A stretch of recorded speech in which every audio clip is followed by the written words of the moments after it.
ታታደርጋለህ ታንቃለህ ትጥላለህ ትመታለህ ተመዝዛለህ ይሄንን ገጽ ይዘህ ብዙ ነገር ነው አሰፋ ካሁን በኋላ ምርት ቤታቸው የተሟላ አድርገህ የሚያስፈልገውን አዘጋጅተህ እዚህ ማየት ፈልጋለሁ አሉ ጀስት እንደዚህ እርጎ ወተት ታዞ በአንድ በታቸው ነው የሰማሁት ነው ነገር አንድ መቶ ጦር ይዘን እሳቸው በስተቀኝ ያበራ በስተግራ እና ደምሴ ቡልቶ ነበር አየር ወለድ ናችሁ አዎ ካሮፕላን ላይ ነው የምትዘሉት የአሜሪካ መንግስት አዳዲስ ነገሮች ያመጣልን ኤማውን የዛ ጊዜ ታጠቀን አልነበረም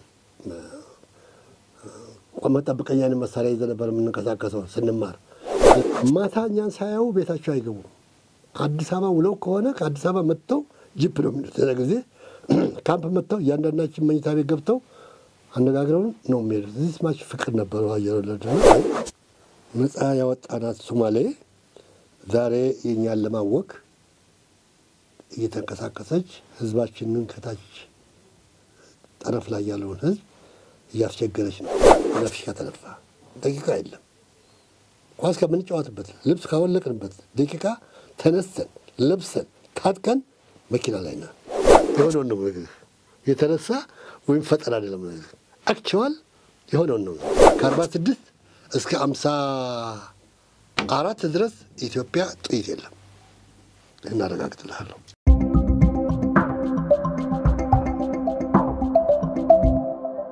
ጤና ይስጥልን ተመልካቾቻችን ይህ በሐቅና ሳቅ ሚዲያ ተዘጋጅቶ ወደ እናንተ የሚደርሰው የፌርማታ እንግዳ የተሰኘው መርሃ ግብራችን ነው ኢትዮጵያ በልጆቿ ታፍራና ተከብራ ትኖራለች ሲባል ደጀን ከሚሆነው ህዝብ ባሻገር ደሙን አፍስሶ ህይወቱን ገብሮ እኔ ልሙትላት የሚለው ወታደር ወጥቶ አደር ልጅ ስላላት ነው በምድር ኃይል በአየር ኃይል በባህር ኃይል አሁን ደግሞ በሳይበር ሉዓላዊነቷንና ጥቅሟን የሚያስከብሩ ልጆች አላት ኢትዮጵያ ቀደምቶቹ ባለፉበት መንገድ ዛሬም ጀግኖች ልጆች የሚሄዱበት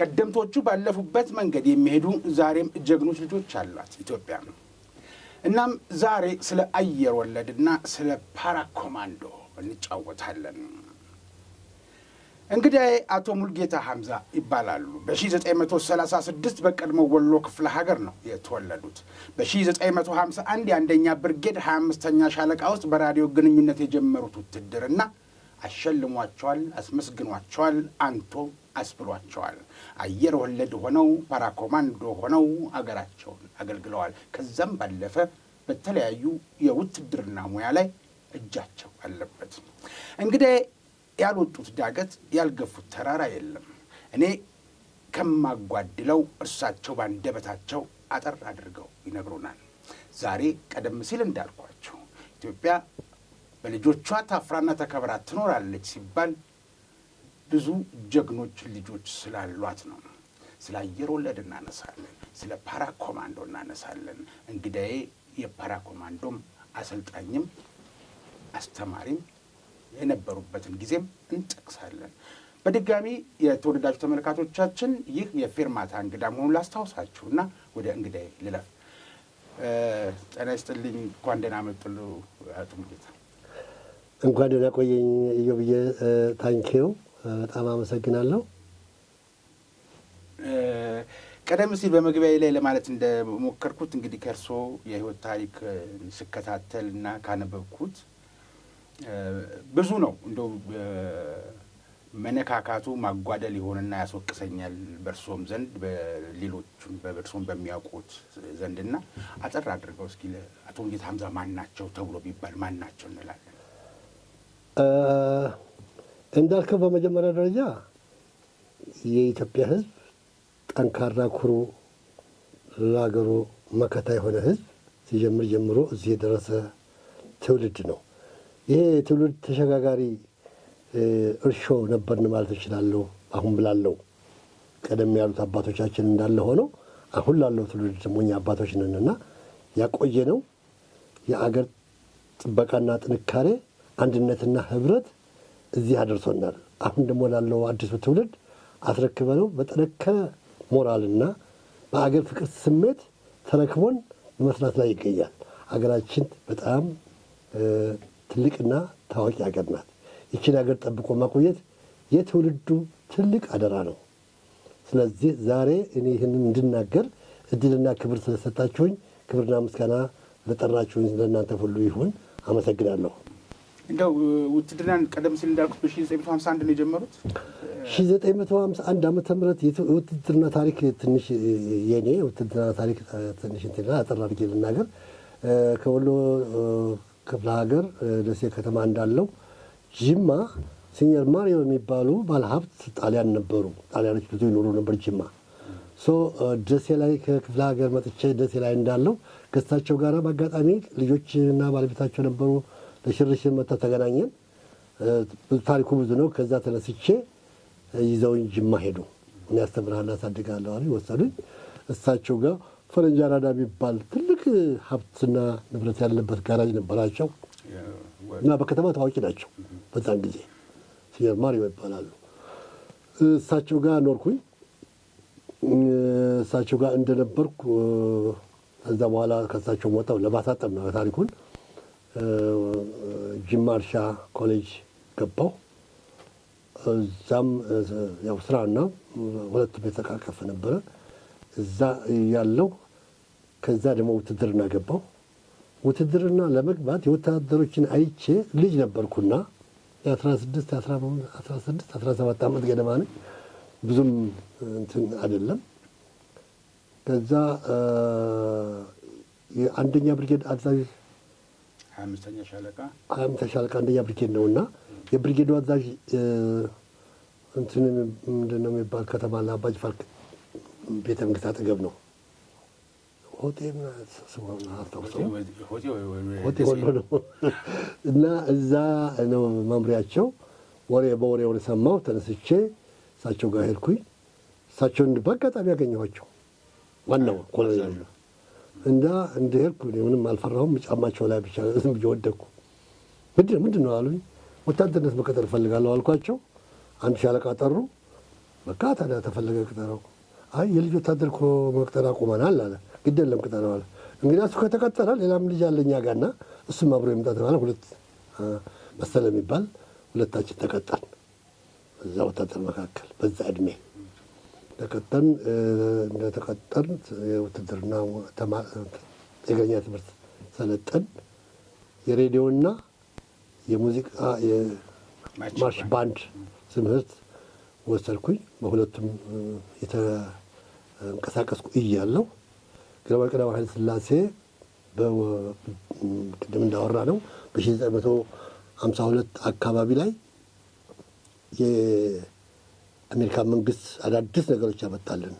ኤማዋን የዛ ጊዜ ታጠቅን አልነበረም። መጠብቀኛን መሳሪያ ይዘን ነበር የምንንቀሳቀሰው ስንማር።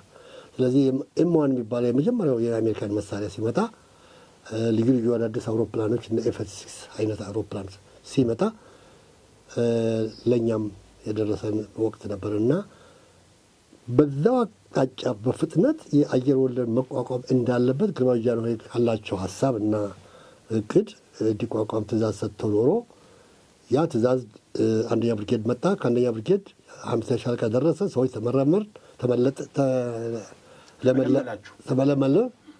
ተመልምለን ከብዙ ሰው መካከል 3 ሰው አለፍን። 3 ሰው አዲስ አበባ መጣን። ከሶስታችን ደግሞ እኔ ያለፍኩኝ። ከዛ 4ኛ ክፍለ ጦር ተቀመጥን። እዛ እንደተቀመጥን ጀነራል ሳሙኤል በየነ የሚባሉ ነበሩ። ለእሳቸው ተሰጠን። ጀነራል ሳሙኤል በየነ የጠቅላላው የመከላከያ ሎጂስቲክ ኃላፊ ናቸው። ሞዳኖቫ የሚባል ፒያሳ ሱቅ ነበረ ሱፍ ያለበት። እዛ ወሰዱ። ሁላችንም አለበሱን ሱፍ። ከዛ ቀጥለን ደብረ ዘይት መሄድ ነበረብን። ወደ እስራኤል ሀገር ለመሄድ ደብረ ዘይት ሄድን። ያልኩ ነው የምነግርህ። ደብረ ዘይት ደረስን። ደብረ ዘይት ስንደርስ ኖርድ የሚባል አውሮፕላን ወይም ደግሞ አሁን ጊዜ አንቶኖቭ ነው የሚሉት መሰለኝ አውሮፕላን አለ። ከኋላ ክፍት የሆነ አውሮፕላን ነው እሱ። ወደ ስንት አውሮፕላን ተሰልፈው ጠበቀን። ቀጥታ ከደብረ ዘይት አውቶቡስ ሄደን አውሮፕላን ውስጥ ገባን። ያን አውሮፕላንና ያን ቡድን ይመራ የነበረው የእስራኤል ኡዚ የሚባል መሳሪያ ነበራት እስራኤል አጭሯ።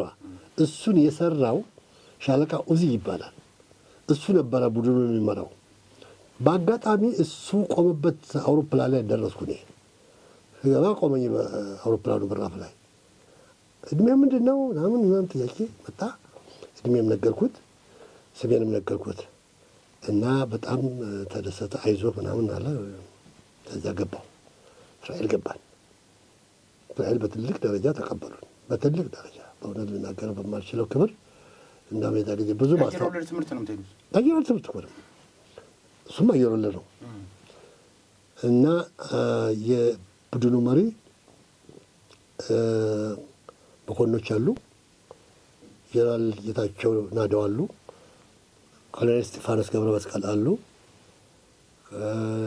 ሌሎች ብዙ መኮንኖች ደምሴ ሞልቶ አሉ። ጀነራል አስራት አሉ። ተለያዩ ወደ 9 ነው 10 መኮንኖች አሉ።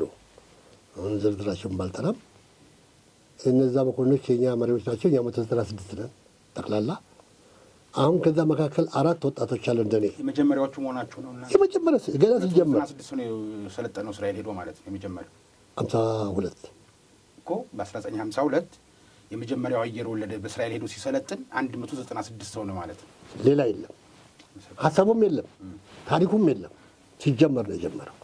እዛ ሰልጥነን ተመለስን።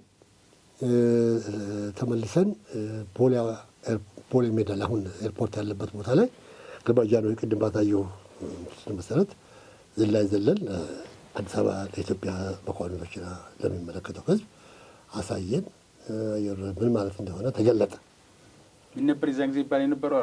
አውሮፕላን ሰው ወለደ ነው እንደዛ ይባል ነበር መሰለኝ። ምንድን ነው መጥፎ መንፈስ ሁሉ ይታይ ነበር። ብዙ ታሪክ አለ ነው ማለት ጊዜው እንትን ይላል። ከዛ ያንን ያሳየ ሰልፍ አደረግን። በሰልፍ ታየ።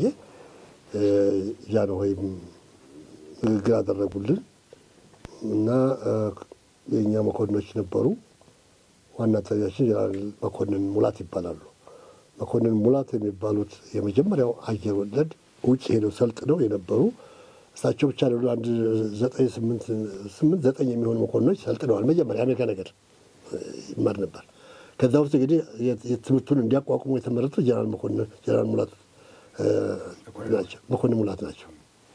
እና እሳቸው ናቸው መሪያችን። በጣም ጠንካራ ሰው ናቸው። በጣም ጎበዝ ሰው ናቸው። በጣም ይወዱና እንደ አባት እንደ ልጅ ነው ተያይዘን። ማታ እኛን ሳያዩ ቤታቸው አይገቡም። አዲስ አበባ ውለው ከሆነ ከአዲስ አበባ መጥተው ጂፕ ነው የሚሉት። ዛ ጊዜ ካምፕ መጥተው እያንዳንዳችን መኝታ ቤት ገብተው አነጋግረውን ነው የሚሄዱት። እዚህ ስማች ፍቅር ነበረው አየር ወለድና በጣም እንደ ወንድምና እንደ ታላቅ ታናሽ የሚታይ ነበር። 190ም አንድ ሰው ነበር። መኮንኖቻችን እንደዚሁ መኮንኖቻችን ማታ እንደማረሰው ተረኛ መኮንን በሚሆንበት ጊዜ እያንዳንዱ ክፍል ቢያንስ የተወሰነ ደቂቃ ሆኖ አላስታውሰውም አምሽተው አጫውተውን እዚህ ጋር ሲያወሩ ያ ሁሉ የተኛው ቀና ብሎ ያዳምጥና በጣም እንዲያለ ፍቅር ነበረን። እንጓጓ ነበር ደግሞ እንደነ ጀነራል አበራ አበበ፣ እንደነ ጀነራል አስራት፣ እንደነ ጀነራል ደምሴ ቡልቶ፣ እንደነ ዮሐንስ ኮሎኔል ዮሐንስ ብዙ ናቸው መኮንኖች እና ብዙ የምንወዳቸው መኮንኖች ነበሩ እና እንደዛ አድርገን አደግን። ትምህርቱ እየገባን መጣ። የምንሰራው ከውስጥ በሆነ ስሜትና ፍላጎት ነው። ህብረት አለ፣ አንድነት አለ።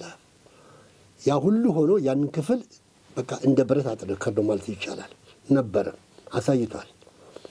ከዛ 1953 ሐምሌ 19 ነው ምረቃ የተደረገው። ሁል ጊዜ በየወሩ 19 ይከበራል። እንዴት ነው የሚከበረው? በጣም በተሟላ ዝግጅት ምግቡ ቡፌ ነው እና የተቋቋመን በ53 ሐምሌ ነው ጥቅምት ህዳር 19 ሐምሌ 19 ስላሉኝ ነው እኮ ሐምሌ ወደ ነው መስከረም ሐምሌ ነው መስከረም ወደ እስራኤል ሄድን። ከእስራኤል የተመለስነው ሐምሌ 19 ቦሌ ላይ ትርኢት አሳየን። ከዛን ጊዜ ጀምሮ በየወሩ ሐምሌ 19 ይከበራል። እስቲል ነው የሚያከብሩት ይመስለኛል፣ አላውቅም። በዛን ጊዜ መኮንኖች በሙሉ እንዳሉ ይመጣሉ። የሚያስፈልገው የግብዣ አይነት ይቀርባል።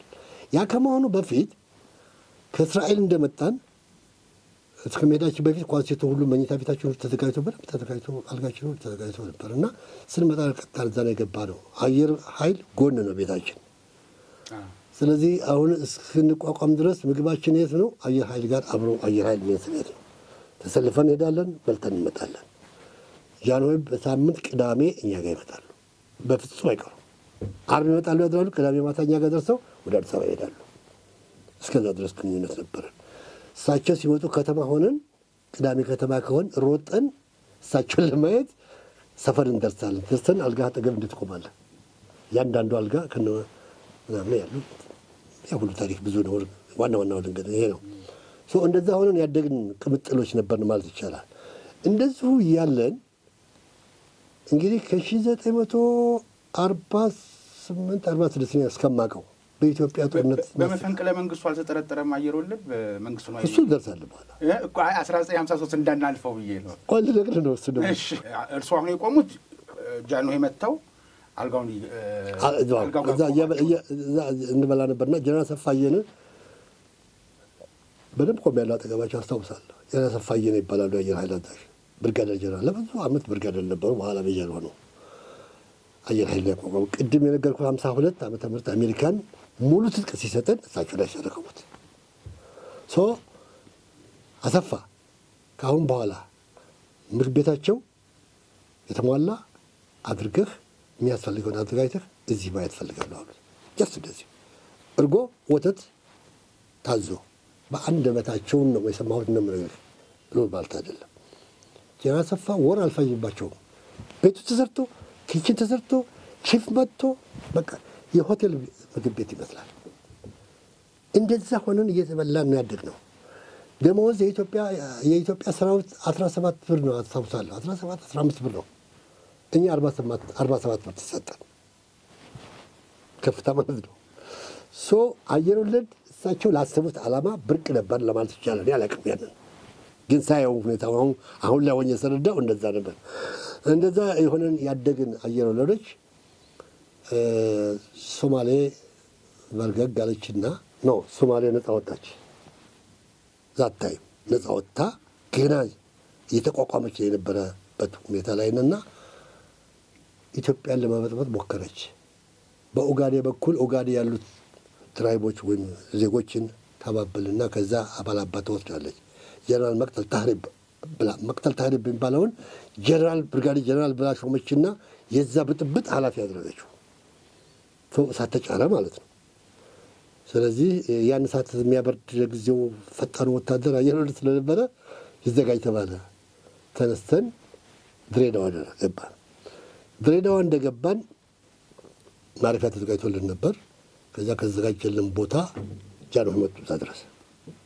ምክንያቱም እኛ የእሳቸው ልጆች የአየር ከበደ ገብርኤል ለማን አያዙንም። ዳይሬክት ሰው መድበውልናል። ያ ሰው ከእሳቸው ጋር የሚያገናኝ ጀነራል ጌታቸው ከእሳቸው ጋር የሚገናኝ ቅዳሜ እንዳልኩ ደብረ ዘይት ይመጣሉ። ቅዳሜ ማታ አብረው ከእሳቸው ጋር ያመሻሉ። እና እንዲህ ምንድን ነው የጦር እስኪባል ድረስ ያደግን ልጆች ነን። ያ መንፈስ አሁንም አለ፣ ህብረታችን፣ ፍቅራችን። ድሬዳዋ አየር ማረፊያ ሃንጋር እንዲታዘዘ እዛ ተሰለፍን። እሳቸው መጡ። እዛው አነጋገሩንና ወደ እስራኤል ስንሄድ ጀነራል ከበደ ገብሬን ወኪል አድርገው የቃላቸውን ጽሑፍ አነበቡልን በንባብ። የራሳቸው ስሜት አለ። የጃንሆይ የላኩልን ያን ያህል ፍቅር ነበራቸው ለዚህ ክፍል ለማቋቋም ማለት ይቻላል። እና ምን አሉ? እንደው እዚህ ማስታወሻውን አረሳሁትም። አንዳንዴ በቃል ያስኩትን ነገር ትዝ ይለኛል። እዚህ አንድ አመጡና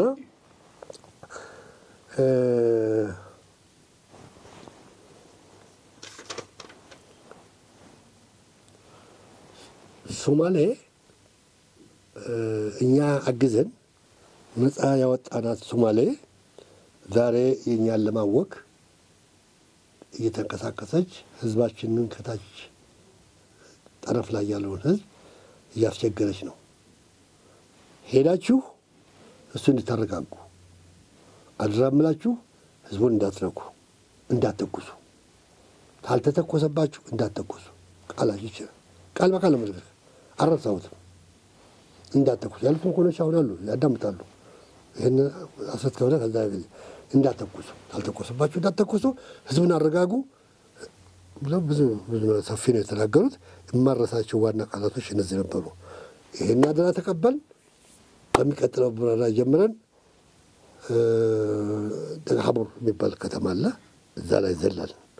እዛ ስንዘል የሶማሌ ህዝብ ብዙ እንደዚህ እንዳሁኑ ተሰባስቦ ይሰፈር አይደለም። ዋና ከተማዎች ሩቅ ናቸው አንዱ ካንዱ። አሁን ጦር ተቀራርቧል። ደጋሃቡር በምንዘልበት ጊዜ ብዙ ህዝብ አየን። እዛ ማደር ነበረብን። አናድርም አሉ። ጀነራል ደምሴ ቡልቶ ነበሩ፣ ጀነራል አበራ ነበሩ፣ ደምሴ ክቡር ደምሴ ድሬሳ ጀነራል ትልቁ መኮንን ነበሩ። ሌሎች መኮንኖች አሉ። ከዛ ተነስተን የተዘጋጀልን ቦታ አቧሬ ስለነበር አቧሬ ገባን። አቧሬ ገብተን መቋቋም ጀመርን። ትምህርት ቤት ነው ምናምን ያን ሁሉ ተዘጋጅቷል። ቀድሞኛ እናውቀውም። እዛ ደር ጀነራል በፍቃዱ መስቀል ይባላሉ። የሶስተኛ ክፍለ ጦር ዋና አዛዥ ነበሩ። እሳቸው ናቸው የተማሪው። ስለዚህ ጃንሆይስ የሚያዙ ስለሆነ ከላይ እስከታች ያለው እንዲህ ነው የሚለው። ምንም ጥያቄ የለውም። የሚጎልብን ነገር የለም። ትኩስ ነገር ከአዲስ አበባ ተጭኖ ይሄዳል። ዲቪሊ ብዛት እንደዛ እስከዛ ድረስ የተቀበለ አንድ ቀን ቀኛዝማች ጀማል የሚባል ነበረ የወረዳው የአካባቢው የመረጃ ሰብሳቢ ያቧሬ መሪ አይደለም እንትን አይደለም ኃላፊነት አለ ግን ስሙ ቀኛዝማች ነው ይሰጣሉ እሳቸው እና ነዋሪ ነው። ያ ሰው ግን ለመረጃ ተመርጧል። አካባቢው ስለሚያውቅ ውስጣቸው ስለሚገባ አሁን የሶማሌ ሽፍቶች ደፈጣ ላይ ያደርጉ ተሰባስበው ወደ 100 ምናምን የሚሆኑ የሰው ኃይል ይዘው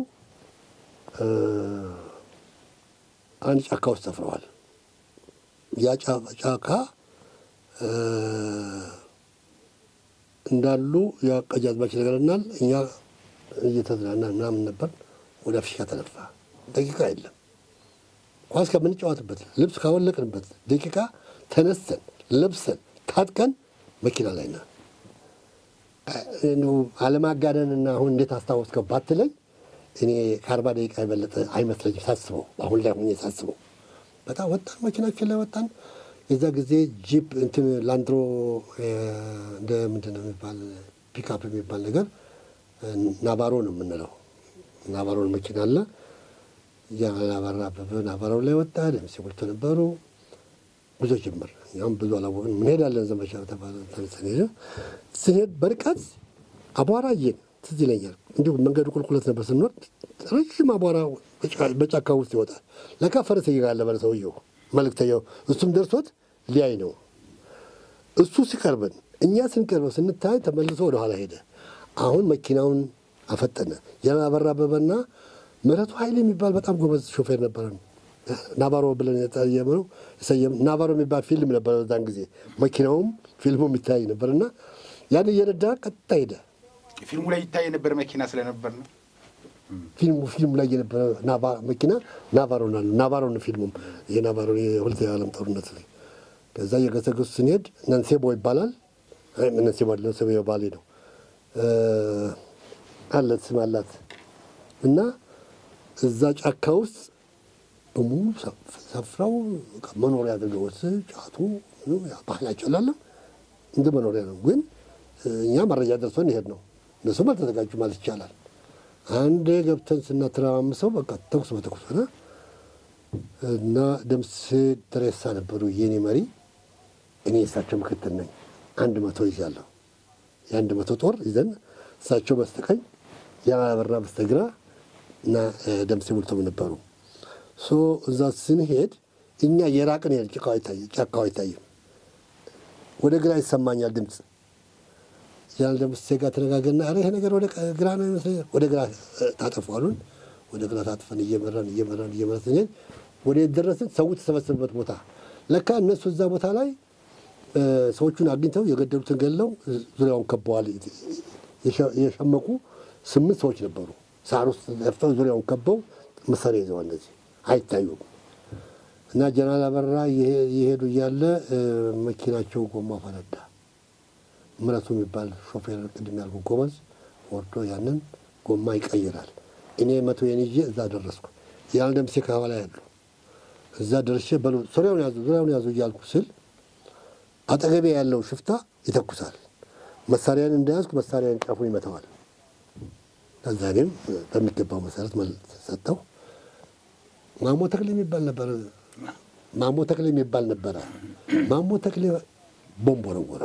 ያላበራ ወዚያቸውን ይዘው መጡ፣ ገቡ። 8ቱም እዛው እንዳላለቁ ምንም መንቀሳቀስ አያደርጉ ማለት ነው። እኔም ተረፍኩ፣ ሌሎችም ተረፉ። ያ አካባቢ አለቀ። እኛ 5 ሞቱብን። ወደ 80 ምናምን ፈጀን። እነሱን የተረፉት የት እንደገቡ እንዴት እንደወጡ ጫካው ስለማይታይ ደህና የሆነው እየሮጠ አመለጠ። ያንን ጨርሰን ጀነራል አበበ ገብረ መስቀል መጥተው ጎበኙ። የወደቁትንም መሳሪያውንም ሁሉንም አዩ። በጣም አመሰገኑ። ሄዱ። እኛም ተመልሰን ወደ ሰፈራችን ገባን። ይሄ እዚህ ላይ አለቀ። ከዛ በኋላ ለ1 ዓመት አሰሳ ገባን። አሰሳ ገብተን ደጋ ሐሙር ነው ይሄኛው ዋርደር የሚባል አለ። ዋርደር ላይ እንድንዘል ታዘዘ። እዛ ደግሞ በቃ የበለጠ እንድናሳይ ማለት ነው። ጀነራል አማን ሚካኤል ለዛ ቀጠና ተመደቡ። ጀነራል በመስቀል ወረዱ። ጀነራል አማን እዛ መጡ። እዛ እሳቸው ባሉበት ወርደን አሳየን። በጣም የኦጋዴን ህዝብ ዳር እስከ ዳር ተነጋገረ። እንዲህ ያለ ከሰማይ የሚዘንብ መጣ እስከሚሉ ድረስ እና በዛ ብዙ ስራ ሳይኮሎጂካል ተሰራ። ከዛ ምንም አልተረፈንም። በየጫካው እየሄድን አስፈላጊውን የውትድርና ግዳጅ ፈጸምን። ከዛ የአርሚ አቪዬሽን አዛዥ ኮሎኔል ሸቱ የሚባሉ ነበር። አሁንም ሳይኖሩ አይቆርም ብዬ አስባለሁ። ቪ17 ይባላል። የዛ ጊዜ አውሮፕላን አለ፣ ምንድነው አንድ አሞራ ያለ ነገር ዝም ብሎ መሬት ለመሬት የሚመስል ነው። እና ትልቁ የውጊያ አውሮፕላን በዛን ጊዜ ቪ17 ቦምብታይ ነው። እሱን ካምቤራ የሚባለው ካምቤራ ነው። ካምቤራ ተሱ ደግሞ ከፍ ያለ ነው። እሱ ደግሞ ትልቅ አሁን ካምቤራ አሁን በዚህ የ52 ምናምን የሚል የአሜሪካን ትልቁ አውሮፕላን አለ። የሱ ተከታይ ነው። ካምቤራው ከፍ ይላል። መጥቷል። በኋላ መጣልን ካምቤራው። አዎ ካምቤራው እንደ መዝናኛ አንድ ጎንበስ ላይ እያዩ ነው የሚወርዱት እና መታቸው። ሽፍታው መታቸው። እንደዛ ሆነ። ግን መታወረዱ ብዙ ነው ታሪኩ። እዛም ላይ እዛ ዘለን አሳየን። ጀነራል አማን ተበሰቡን፣ መከሩን፣ ያስፈልገውን አዘዙልን። ማረፊያ ተዘጋጀልን። በደንብ በቃ ሆቴል የመሰለ ኖር ነው። ሳንቸገር ድል ነው። እንደዛ ሆነን 1 ዓመት እንደፈጀን ሁሉን ነገር እስከ ማዕት ሀገር ሄደናል። ማዕት ቦታ ሄደናል። ድንበር ሄደናል። ሁሉ ነገር ደርሰናል። እና እነሱም እየተያድስ ይመጣሉ። አንድ ጊዜ አንድ ቦታ ላይ ዛሬ ከሀርጌሳ ተነስቶ የሚመጣ መኪና አለ፣ ሽፍታ ዕቃ የጫነ ለሽፍቶቹ የሚያደርስ የሚል መረጃ ይመጣል።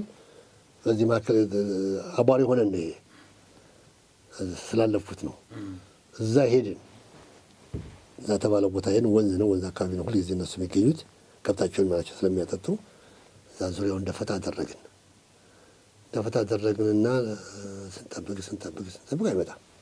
ወደ ትዝ ይለኛል 8-9 ሰዓት ነው ብቻ ድምፅ ከልብታ ይሰማል። የመኪና አይመጣ ተባለ። ሁሉም ተዘጋጀ። ልክ መኪናው ሲገባ ተኩስ ተጀመረ። እንዳለ ከነ መኪናው ያሉትም ሰዎች እዛው ረገፉ እና እኔ ሳላይ ከሌላው ጓድ ያለበትን ቦታ አይቼ ሁለተኛው ጓድ ጋር ለፍተሻ ስመጣ ሴት ሆኖ እንዳላወኩም ብቻ አያለሁ። ተኩሳለሁ። ትወድቃለች። ፍተሻ ሲሄድ በወገቧ ላይ የሶማሌ ገንዘብ አጭቃ ይዛለች። ያን ቀበቶ ፈታው። የሶማሌ ብሩን ያዝኩና በኪሴ ጅጅጋ ስንመለስ ከዚህ ተካፈል ነው ዘመታ ይቻቸዋለሁ እና ያ አለፈ። እነዛን ሰዎች ጨረስን። ከዛ በኋላ ወደ ቅድም እንዳልኩ ወደ ዝላው ሄድን። ያ ታሪክ ስለረሳሁት ነው። እዛ ቦታ ላይ ስንደርስ ያን አካባቢ ስንጨርስ በመሀል ላይ ወደ ተጎጫሌ በኩል በተፈሪ በር በኩል በሚባል ቦታ ሶማሌ ትመጣለች የሚል መረጃ መጥቶ ወደዛ እንድንቀሳቀስ ታዘዘ። ወደዛ ሄድን። ተፈሪ በር ደረስን። እያሳጠርኩ ነው። ተፈሪ በር ስንደርስ አረፍን። እዛም ጥሩ ነበረ በጣም በእውነት የተቀመጥንበት ወታደር አይመስልም። ወታደር ቀበረ ጉድጓድ ነው፣ ብዙ ቦታ ይኖር ነው። ሰውት እዛም ጥሩ እንዳለን 2 ቀን 3 ቀን አላደርንም። በአስቸኳይ ጅጅጋ ግቡ ተባለ። እንደገና ተመልሰን ጅጅጋ ገባን። ምንም ነገር ወይ የለም። እኛ መኮዶች ናቸው የሚያውቁት፣ እኛ አናውቀውም። እኛ ወደ ጨዋታው ወደ ዝላው ወደ ምሽቱ ምናምን ነው የምንሮጠው። አንድ ቀን 11 ሰዓት ላይ ፊሽካ ይነፋል። ፊሽካ ሲነፋ ከተማ ደግሞ ላለነው ጂፕ ተላከ።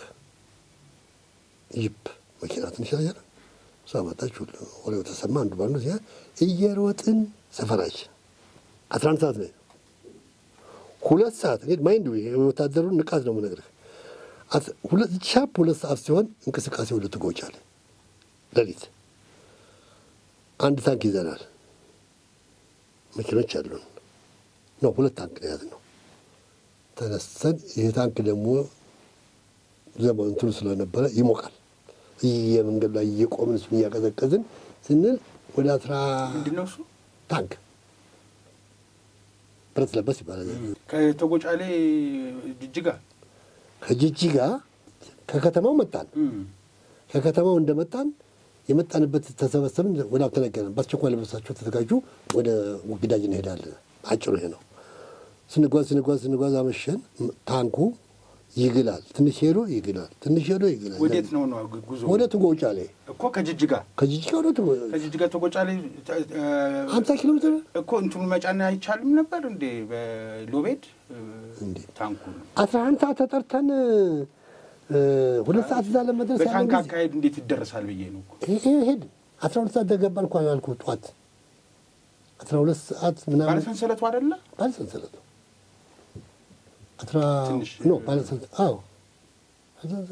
ብቻ እየሞቀ ነው። ሰንሰለታ ታንክ ነው። ምነው ጎማ ናት መኪናዋ፣ ጎማ ናት ግን ትሞቃለች፣ አትሄድም። እና አንድ ባለ ታንክ ባለ ሰንሰለት አለ። ምክንያቱም እዛ ሄዶ ተመቶ እሱ ላይ መውጣቴን አስታውሳለሁ።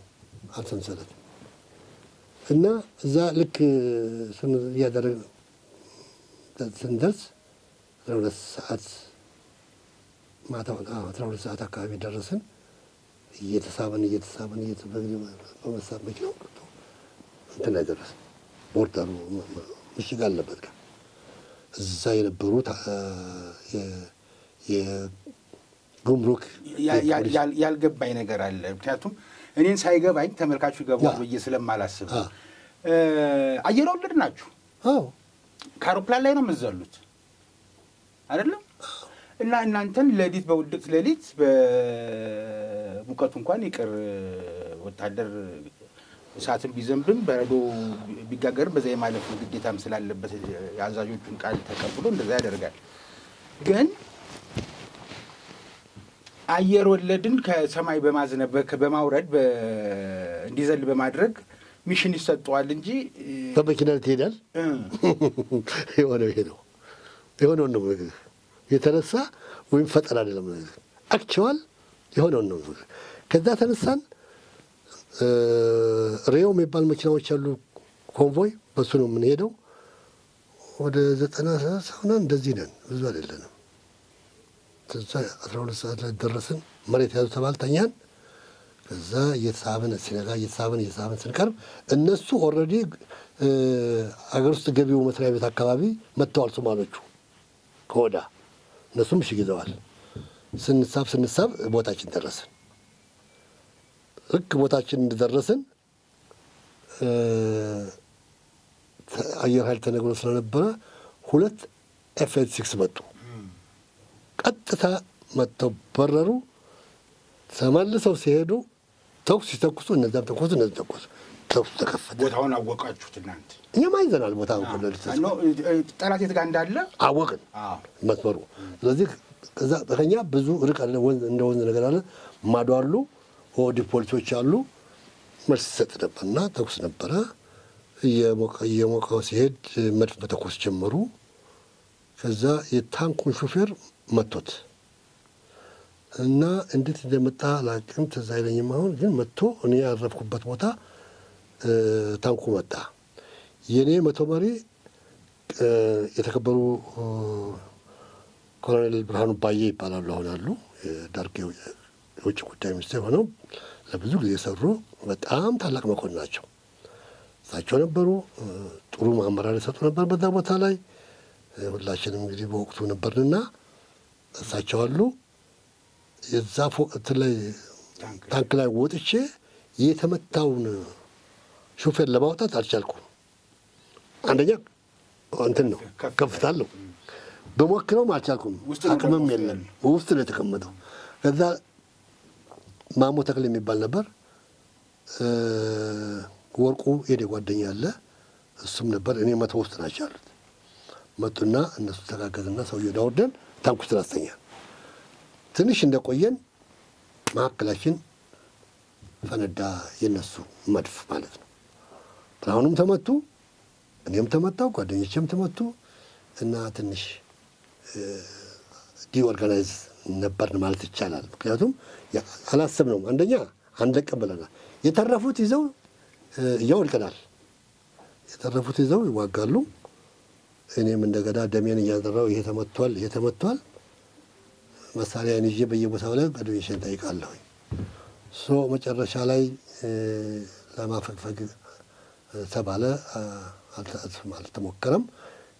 ኮሎኔል እስጢፋኖስ ነበሩ ትልቁ አማሪ፣ ትልቁ መሪና የዛ ውጤት ጀግና መሪ የነበሩ እሳቸው አሉ። አበራ አበበ አሉ፣ ሽባባው ዘለቀ አሉ።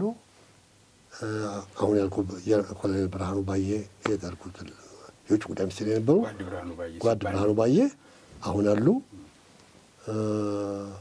በጣም የወጣላቸው መኮንኖች ናቸው። በዛን ጊዜ በእውነት ነው የምለው፣ እገሌ ከገሌ የምለው ከማንም የበለጡ ናቸው። እነሱ የእነሱ ውጤት ነው የሁሉ፣ የአመራር ውጤት ነው የሁሉ እና እንደዛ ሆነን ያን ጨረስን። በድል ተጠናቀቀ። እዛ እንደቆም ስንት ቀን ፈጀ? አንድ ቀን ነው እንጂ ጠዋት አረንዋል። በኋላ እርዳታ እንዲመጣላ አውሮፕላን መጣ፣ ተኮሰ። ከዛ ልክ እኛ እንደተመታን ደግሞ 18ኛ ደረሰ። ተጎጫሌ መንገድ በኩል ማለት ነው። ተጎጫሌ ላይ ነው።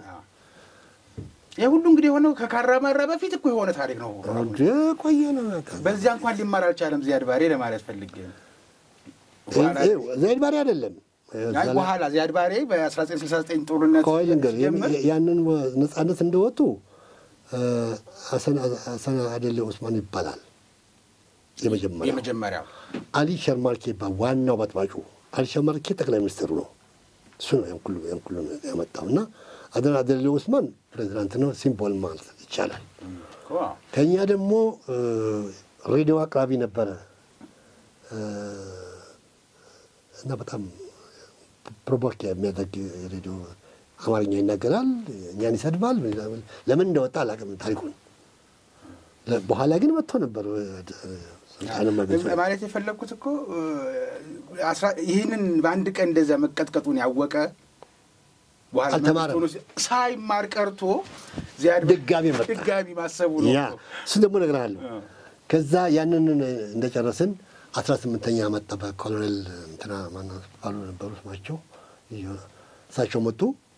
እኛ የዛ ጊዜ ኢቫኪዌት አድርገናል። እኔ ከቆሰኞች ጋር ወደኋላ ተመልሻለሁ። ሁሉም ጀነራል ኮሎኔል ብርሃኑም የቆሰሉ ብቻ ወደኋላ መጣን። ሌሎቹ ጀመሩ ውጊያ። ሽባባው ዘለቀ አለ፣ ትልቁ መሪያችን እስጢፎ አሉ፣ ኮሎኔል እስጢፋኖስ ገብረ መስቀል አሁንም አሉ በሕይወት። የዛ ጀግና ናቸው፣ ታዋቂ ናቸው። እኛ ወደኋላ ተመለስን ማለት ነው። ጦርነቱን 18 ገብቶ ጨረሰ።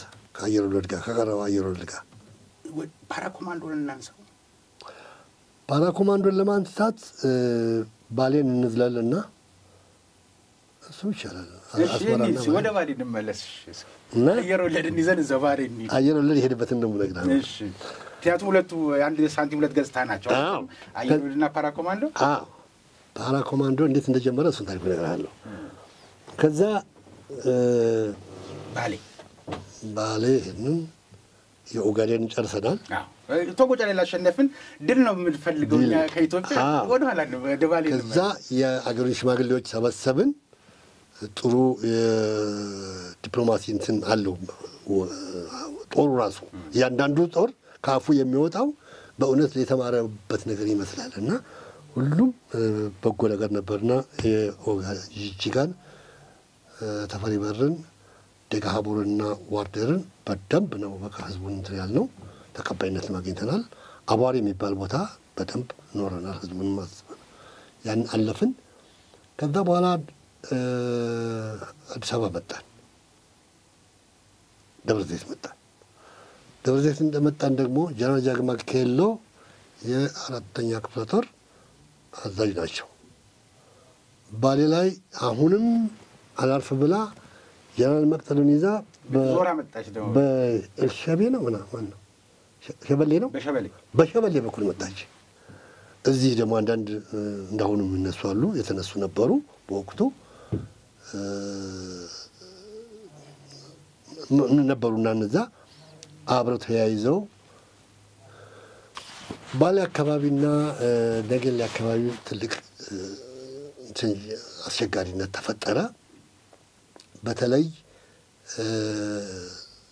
እንሴቦ የሚባል ቦታ ጫካ አለ ደን ነው እዛ ሰፈራቸው ላይ ለገሰ ወደቁበት ቦታ ማለት ነው አዎ ለገሰ ወደቁበት ቦታ ነው እሱ ጫካ ነው መኖሪያ ነው አታይም በቃ እንዲህ ነው የምትሄደው እዛ ነው የሚኖሩት የነበረው ከዛ እንደረሰን እዛ ድንኳናችን ተከል ተቀመጥን ከዛ ቀጥሎ አሰሳ ነበረ ወደ አሰሳ መሄድ ከዛ አሰሳ አድርገን እንመጣለን ከዛ መጨረሻ ላይ ጀነራል ጃግማ በየጊዜው ከታተሉናል በአውሮፕላን የመጡ ቸክ ያደርጉናልና በጣም መንግስትን እና በኢትዮጵያ ላይ ረብሻ የተጀመረበት ዘመን ነው ያ የኡጋዴ ሀብሎ ከዛ በፊት የለም ከ46 እስከ 54 ድረስ ኢትዮጵያ ጥይት የለም እናረጋግጥልሃለሁ ከ46 ከ1946 ከዛ በፊትም ነበር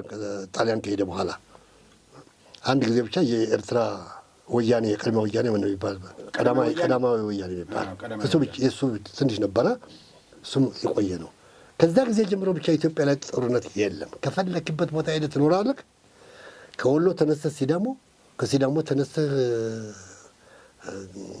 ወለጋ ወቴበር ትሄድ ነበር ሰላም ነበር ያን ሰላም ወቅት ነው ተጠቅመንኛም በትምህርት የዳበር ነው እና ልክ እዛ እንደደረስን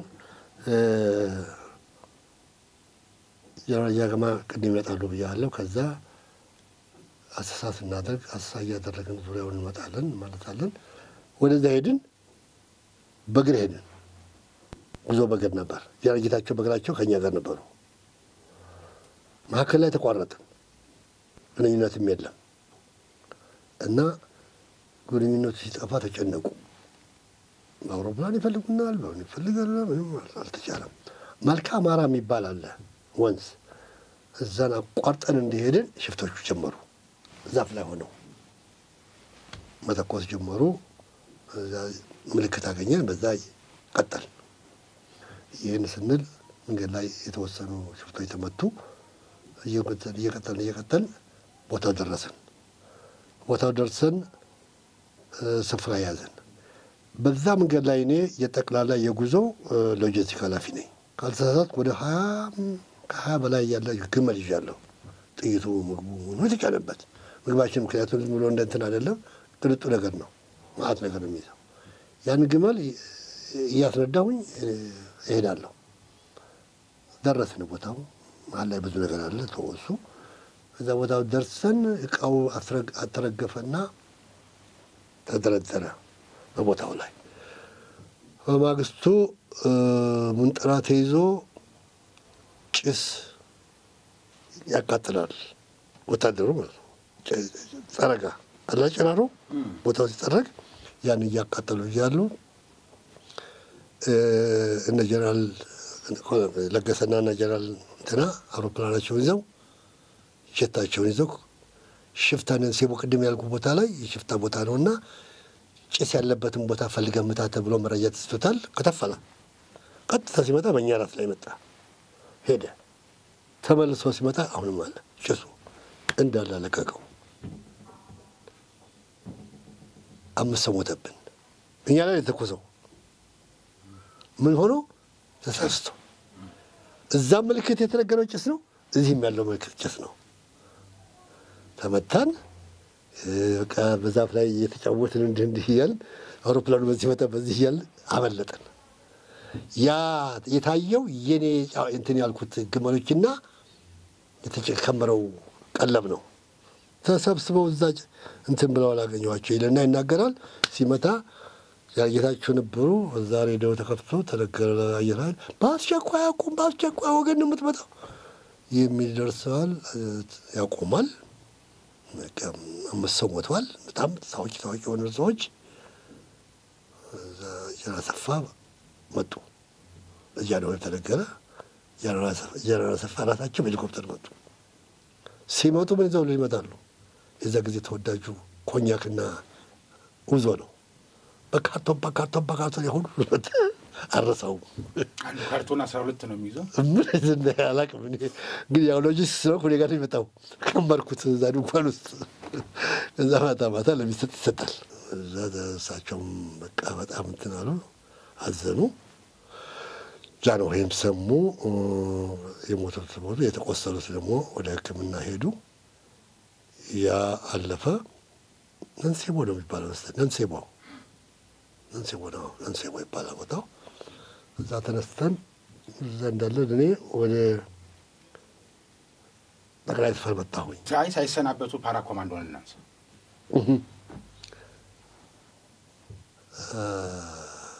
ፓራ ኮማንዶ ቅድም እንዳልኩ የተጀመረው ወደ መጀመሪያው ልመልስልህ ነው። እስራኤሎች መጥተው ያሰለጥኑ ነበር ብያለሁ። ከዛ እንደመጣን ከዛ በሚቀጥለው የፓራ ኮማንዶ ትምህርት ቀጥል ተባለና የፓራ ኮማንዶ ሐሞስ የሚባል እስራኤላዊ አስተማሪ፣ ታላቅ አስተማሪ መጣ። በመጀመሪያ ከዛ በፊት አሜሪካኖች መጡ። አሜሪካኖች አሰልጣኞች አንድ 50 አለቃ የሚመራቸው አንድ መኮንን መጡ ቡድኖች። እነሱ አሰለጠኑ። ምን አሰለጠኑ? ፓራሹት ተክላላ አለ። ምን ዘለበት ፓራሹት እንዴት ይተቀለላል፣ እንዴት እንትን ይዘጋጃል የሚለውን ነገር በግራ ታዋቂ ሪዘርቭ አለ። ዋናው ፓራሹት አለ። ተጠቅሎ ታስሮ ምን ብሎ የሱት እንትን አለው። እሱን አስተማሩ። ጀነራል ሐሞስ፣ ኮሎኔል ሐሞስ የሚባለው የፓራ ኮማንዶ ትምህርት ጀመር። ፓራ ኮማንዶ ትምህርት እንግዲህ በክፍል ውስጥ ያለ ነው። በጣም ታዋቂ ሰዎች እና ኃላፊነት ያለን 4 ነን ይመስለኛል። አንደኛው የፈንጂ ምህንድስናና የሳይንሳዊ ሚሊታሪ ትምህርት የበታይ ሹም ኃላፊ እኔ ነኝ። የኮማንዶና የፒቲ አሰልጣኝ ተሾመ ተስፋዬ ነው። የፓራ ኮማንዶ ማለት ነው። እዚህ ውስጥ አለበት።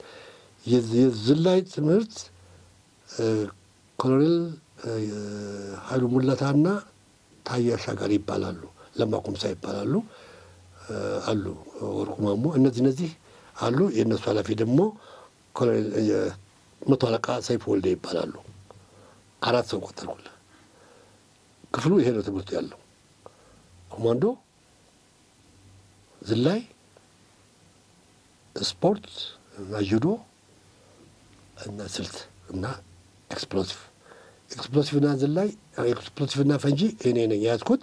ከእኔ ጋራ ብዙ አሉ፣ አሁንም አሉ። ኮሎኔል አስፋው መርዬ፣ ኮሎኔል ካሳ መካሻ፣ ሌሎችም አሉ። ትልልቅ ኃላፊዎች የነበሩ።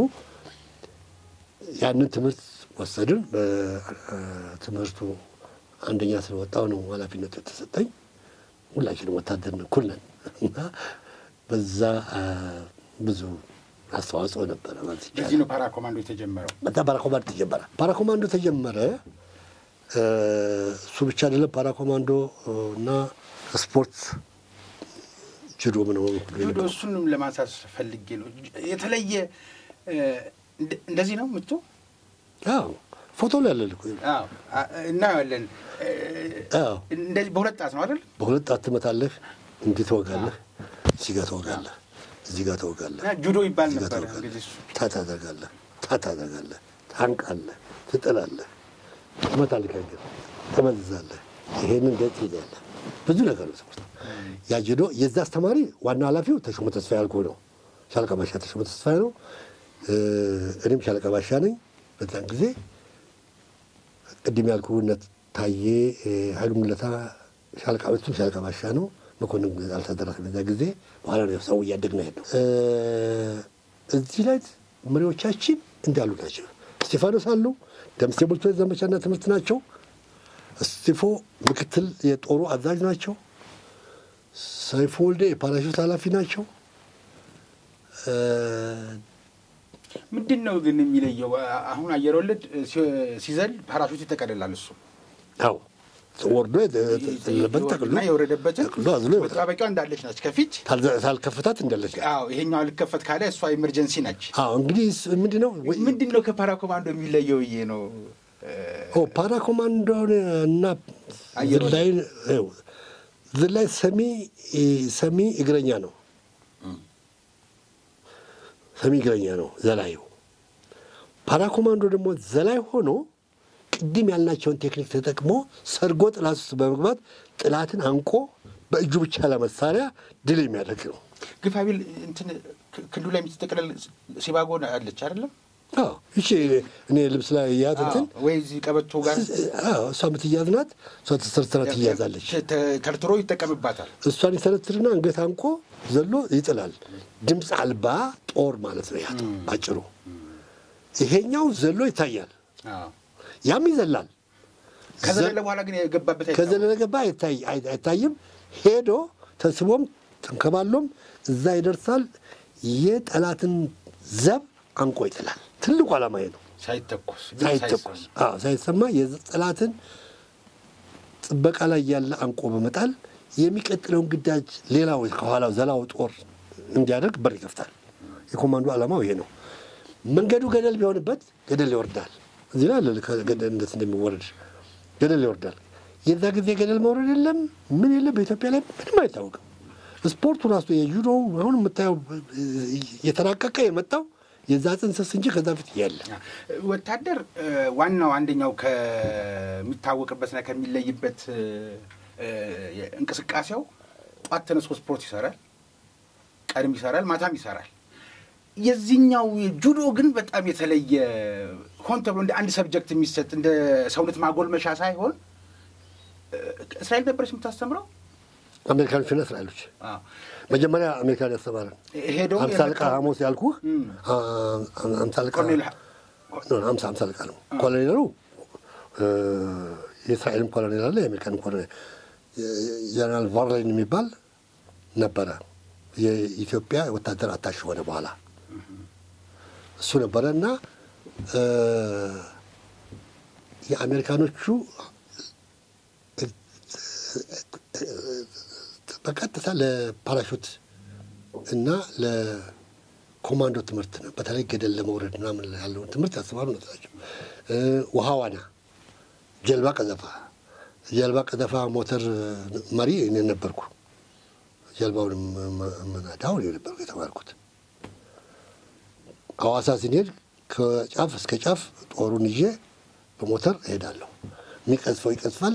በሞተር መሄድ ያለበት ፈጣኒ እኔ ጋር ይሳፈራል ማለት ነው።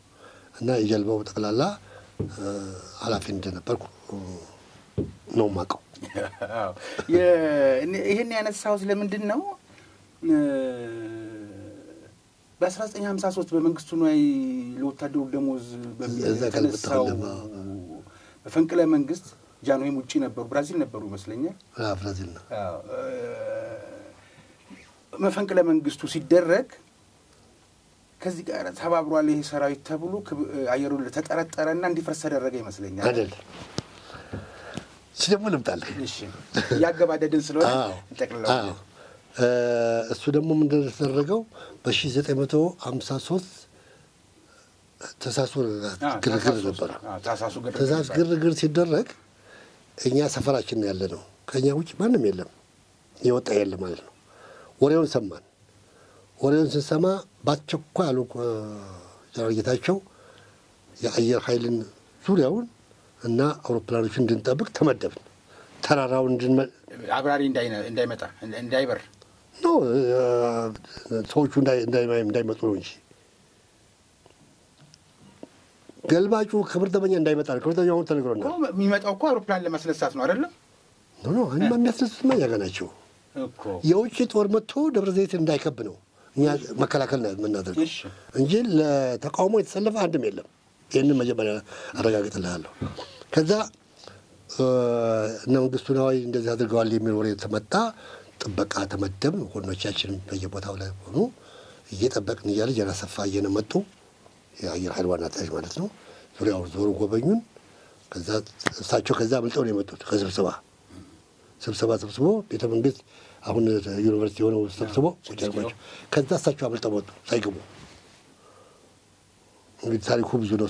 የመጡበትም ታሪክ አለው። እንደመጡ አውሮፕላናቸውን ያዙ። ኤፍ-86 ያዙ። አንድ አውሮፕላን ጄት ሄዱ። ቃኙ ተመልሰው መጡ። ሲመጡ እኔ ምሽግ ያዝኩበት ቦታ ላይ ነው። እንግዲህ የእግዚአብሔር ነገር ተመልከተው። ሲመጡ እንትኗን ከፍተዋል። የእንትናቸውን አወጥተዋል። እንደዚህ ታውቃሉ። አጠገቤ ነው አውሮፕላኑ እንደዚህ የምትሄድ የነበረው ምሽግ ያዙበት ጋር እጃቸው እንደዚህ ያደረጉናል። ምንም አናውቅም። እኛም የዛ ጊዜ ብዙ እንትንም የለንም። ኮንሽንስም አይደለንም ይቻላል። ሰፋ አድርገህ የምታየው ነገር አይደለም። እሳቸው መጡ፣ ጎበኙ፣ አዩ። ከዛ በኋላ የሚሆነውን ነገር ያው እዛ ተጽፏል፣ ይታያል። ከዛ እኛ እዛ እያለን እየጠበቅን እያለን መንግስቱ ነዋይ ያው መጨረሻ ላይ ያመልጥና ከኛ ጀርባ ያለ ተራራ አለ፣ ዘመዶች ያሉት እዛ ይመጣል ከነ ወንድሙ ከግርማሜ ነዋይ ጋር እዛ እሱን ልንከብ ሰዎች ተዘጋጅተው መሄድ ስንል ፖሊሶች ነበሩ ቀድሞ ሄዱ። እነሱ ጋር ተኩስ ይጋጠማል እና ይመቱታል። አይኑን ይመቱታል መንግስቱን፣ ያኛው ይገደላል። እኛም ደረስን። ሬሳውን ይዘን መጣን። ሬሳው አዲስ አበባ ሄደ። የአምሳ አለቃ ተሸለመ። እዛ ጊዜ ሽልማቷ ቀላልናት እንጂ ትልቅ መሸለም ነበረበት እና የዛን ጊዜ አየር ወለድ እዛ ውስጥ ምንም የለም። ይሄ ሀሳብህ ገብቶኛል። እሱ በሚቀጥለው ነው አይደለም። አሁን ደግሞ ሌላ ጥያቄ አጫሩብኝ እና ጀነራል መንግስቱ አይደለም ያሰፋ ጀነራል መንግስቱ ነዋይ ግልበጣ ሲያደርግ ተመተዋል ማለት ነው። ጀነራል መንግስቱ አይኑ ተመታ ተያዘ። ሐኪም ቤት ሄደ። ሐኪም እዛው በመታከም ላይ እያለ ተሰቅሎ እንዲሰቀል ታዘዘ። ሞተ። ፍርዱ እንዴት ተፈጸመ ማለት ነው? ፍርዱ በጣም እሱም ተናገረ። ታሪክ እናንተን ይፍረዳችሁ ብለው ዳኞችን እንትን አላቸው። በመፈንቅለ መንግስቱን ስላሰበበት ጉዳይ ይመስለኝ ነበር ይሄ አባባል። ታማውን የተሰቀሉት ማለት ነው። አይኑ ተመታና ተያዘ። አክስቱ ነው። ገጠር ቤት ናት እኮ ትንሽ ከኛ ከካምፕ አንድ ዳገት ወጥተህ ረባዳው ላይ ያለችው። እሺ ግርማሜ ወዲያው ነው የሞተው። ሬሳው ነው።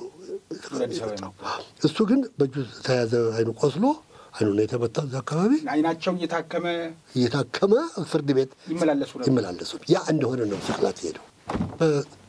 በተጨበጠ ነገር ማረጋገጥልህ አንድ በላይ የታሪኩ ባለቤት ሆኜ ነው የማወራው እንጂ የሰማሁትን አይደለም። እሱ ነው እኮ አሁን ያስቸገረን የስምስም ይሆንና ለዚህ ነው እኮ መጽሐፍ ሲጻፍ ብዙ ነገር ተበላሽቷል እያልኩ ያለው። ይሄን ያውም ያላወራው የስምም ይሆንና እንደገና ደግሞ የገቢ ምንጭ ይሆንና ትውልድ እየሳተ የመጣው ኮሌጅ። ስለዚህ እንግዲህ የፌርማታ እንግዳ ዋናው ነገር ምንድነው?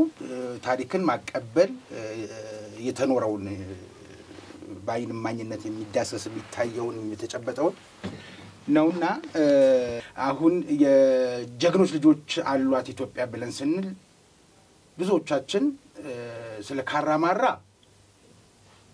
ኤርትራ አወራሁ። ብዙ ነገር ጀግኖችን ለማረት ኤርትራ መሄድ አለበት። እንሄዳለን።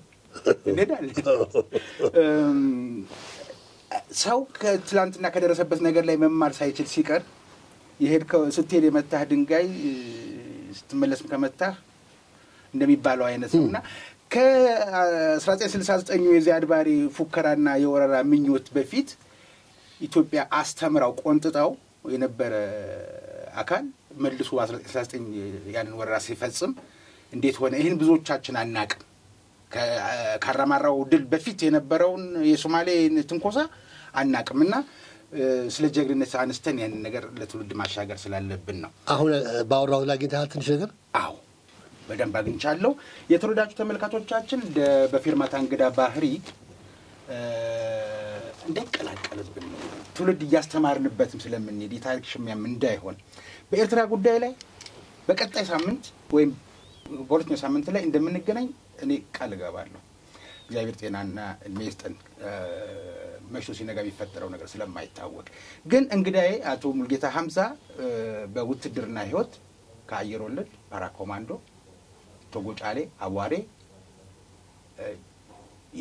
ያልሄዱበት ቦታ አልነበረም። ብዙዎቻችን ከምናቀው የካራማራው ድል የ1969 እናት ሀገር ተወራለችና ተነስ ታጠቅ ዝመት ብለው ጓድ ፕሬዝዳንት መንግስቱ ኃይለማርያም ጥሪ ከማድረጋቸው ወይም ጥሪ ያደረጉበት እና 300,000 በላይ የሚሆን ሚሊሻ ታጠቅ ወታደራዊ ካምፕ ውስጥ ሰልጥኖ ዘምቶ በአንድ ልብ በአንድ ቋንቋ አነጋግሮት እንዳመጣጡ ጠላትን ከመለሰበት የካራማራው ድል በፊት ሶማሌ ለካ መተንኮስ ልማዷ ነበር። ለዛ ጊዜ የሆነው ነገር ነው። በ1952 ተሰረተው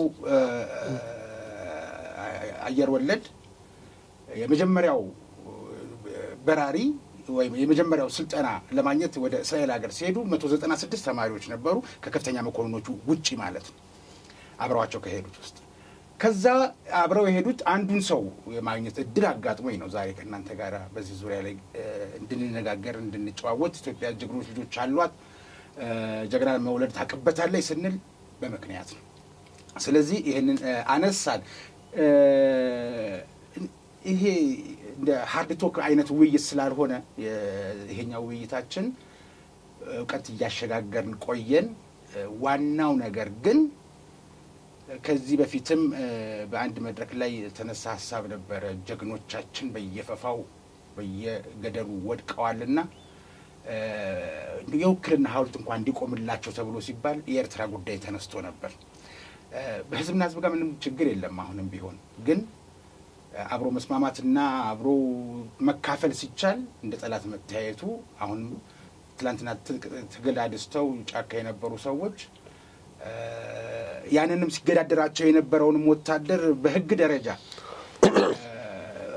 እንዲፈርስና ያለ ጡረታና ያለ ሕክምና እንዲቀር ምክንያት ከሆኑ ሰዎች መካከል አሁን ስልጣን ላይ ያሉ ሰዎች እዛ ሀገር ስላሉ እንደዚህ በቀላሉ የሚነሳ አይደለም። የኤርትራን ጉዳይ ካነሳን ቃል እገባላችኋለሁ በፊርማታ እንግዳ ስለ ኤርትራ ጉዳይ በሚቀጥለው ስለ አሰብ የመጨረሻዋ ሲዘጋ ይቻለው ያሉትን የዓይን ማኝነት ጨምሮ በቀጣይ እንነጋገራለን።